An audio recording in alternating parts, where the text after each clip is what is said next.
Mi nombre es Gandharv Mehta y yo interpreto el personaje de Samir Shah Jahan. Usted es modista, ¿verdad? Más o menos. Es que mi hija es festera este año y necesita un vestido. Samir es un inmigrante, vive en un pequeño pueblo de Valencia. Estic de faena fins al final. En realidad, en su país, en Pakistán, era un sastre.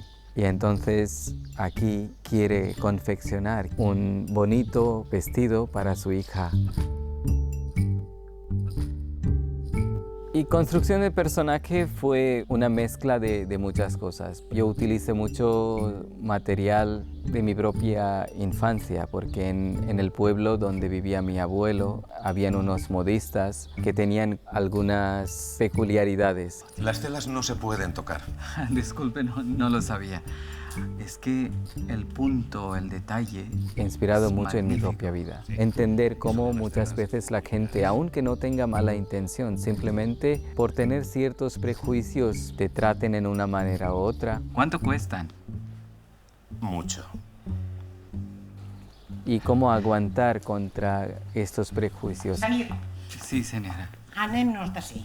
¿Por qué, señora? ¿Qué pasa? Estas telas no tienen categoría. Entonces todo eso que he vivido lo he utilizado en ese personaje.